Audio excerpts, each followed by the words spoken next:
தாவேக ஆட்சியில் ஒரு பைசா கூட வாங்காமல் வேலை நடக்குது. தனியார் பள்ளி கூட்டமைப்பினர் நெகிழ்ச்சி. கடந்த 5 வருஷங்களா அங்கீகாரம் தொடர்பா பல்வேறு சிரமங்களை சந்திச்சுட்டு வந்ததா தெரிவிச்ச தனியார் பள்ளி கூட்டமைப்பினர் இப்போ தமிழக வெற்றி கழகம் ஆட்சியில எந்தவித லஞ்சமும் இல்லாம பள்ளிகளுக்கு அங்கீகாரம் வழங்கப்பட்டிருக்கிறதா சொல்லி தமிழக முதல்வர் விஜய்க்கு நன்றி தெரிவிச்சிருக்காங்க. ஜூலை 1ல இருந்து தனியார் பள்ளிகளுக்கு புதுப்பித்தல், தொடர் அங்கீகாரம் வழங்குதல் மாதிரியான தனியார் பள்ளிகளுக்கு தேவையான சர்டிபிகேட் எல்லாமே இணைய வழியில பெறக்கூடிய முறை அறிமுகப்படுத்தப்படும். இதுல தனிநபர்களோட தலையீடு இருக்காது. இதுக்கு கைமாறா தனியார் பள்ளிகள் மாணவர்களுக்கான கட்டணத்தை இயன்ற அளவு குறைக்கணும் அப்படின்னு அமைச்சர் ராஜ்மோகன் வலியுறுத்தி இருந்தாரு. அமைச்சர் ராஜ்மோகனோட இந்த அறிவிப்புக்கு தனியார் பள்ளிகள் கூட்டமைப்பினர் நன்றி தெரிவிச்சிருக்காங்க. அது மட்டும் இல்லாம எந்தவித லஞ்சமும் இல்லாம பள்ளிகளுக்கு அங்கீகாரம் வழங்கப்பட்டிருக்கிறதா சொல்லி தமிழக முதல்வர் விஜய்க்கு நன்றி தெரிவிச்சிருக்காங்க. தனியார் பள்ளிகள் கூட்டமைப்பினர் சென்னையில செய்தியாளர்களுக்கு பேட்டி கொடுத்தாங்க.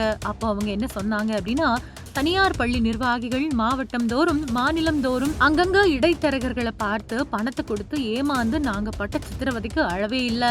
அதிகாரிகள் கூட ரொம்ப அலைய வச்சுட்டாங்க. விஜய் பொறுப்பேற்ற பின்னாடி 1 மாசத்துக்குள்ள எந்தவித நிபந்தனையும் இல்லாம ஆயிரக்கணக்கானவங்களை கூட்டி வந்து அங்கீகாரம் கொடுத்திருக்காங்க. தமிழக பள்ளி கல்வித்துறை வரலாற்றுல இந்த மாதிரி நடந்திருக்கக்கூடிய நிகழ்ச்சி எங்களுக்கு சந்தோஷத்தை கொடுக்குது. முதல்வர் விஜய்க்கு நாங்க நன்றி தெரிவிச்சுக்கிறோம் அப்படின்னு தனியார் பள்ளிகள் கூட்டமைப்பினர் சொல்லியிருக்காங்க.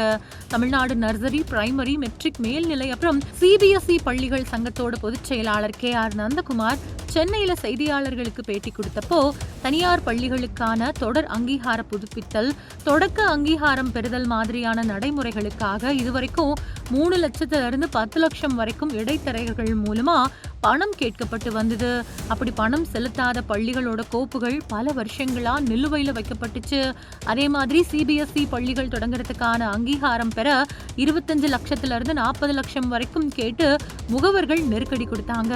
இந்த மாதிரியான சூழல்ல இப்போ 800க்கும் மேற்பட்ட பள்ளிகளுக்கு எந்தவித கட்டணமும் வாங்காம முழுமையா வெளிப்படை தன்மையோட உரிமம் அப்புறம் அங்கீகாரம் புதுப்பித்தல் சான்றிதழ்கள் வழங்கப்பட்டு வருது.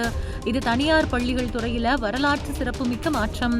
இந்த நடைமுறையை அறிமுகப்படுத்தின தமிழக அரசுக்கும் பள்ளி கல்வித்துறை அமைச்சருக்கும் தனியார் பள்ளிகள் சார்பில் நன்றியை தெரிவிச்சுக்கிறோம் அப்படின்னு சொன்னாரு. தமிழகத்துல புதுசா பொறுப்பேற்றிருக்கக்கூடிய அரசு பல்வேறு அதிரடி நடவடிக்கைகளை எடுத்துட்டு வருது. பத்திரப்பதிவுத்துறை, கனிம வளத்துறை மாதிரியான முக்கிய துறைகள்ல முறைகேடுகளை தடுக்க அரசு தீவிரம் காட்டிட்டு வருது.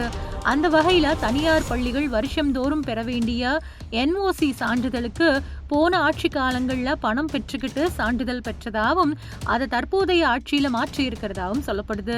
சென்னை கோட்டூர்புரத்துல நடந்த நிகழ்ச்சியில தனியார் பள்ளிகளுக்கு புதிய அங்கீகார கடிதங்களை அமைச்சர் ராஜ்மோகன் வழங்கினாரு. அதுக்கு பின்னாடி செய்தியாளர்கள் கிட்ட பேசின அமைச்சர் ராஜ்மோகன், தனியார் பள்ளிகளுக்கான புதுப்பித்தல் அப்புறம் NOC வழங்கக்கூடிய நிகழ்ச்சி 6 வருஷங்களுக்கு பிறகு இப்போ நடத்தப்பட்டிருக்கு. இந்த ஒட்டுமொத்த செயல்முறைகளையும் வெளிப்படை தன்மையோட மாற்ற இனி ஆன்லைன் மூலம் மட்டுமே விண்ணப்பிக்கக்கூடிய வசதி கொண்டு வரப்பட போகுது. பள்ளிகளை ஆரம்பிக்கிறதுக்கான தடையில்லா சான்றிதழ், பள்ளிகளை தரம் உயர்த்துறதுக்கான புதுப்பித்தல் சான்றிதழ்களுக்கு வரக்கூடிய 1ஆம் தேதியிலிருந்து ஆன்லைன் வழியா விண்ணப்பிக்கலாம். முற்றிலும் தகுதி அடிப்படையில் இது வழங்கப்படும் அப்படின்னு சொல்லியிருக்காரு.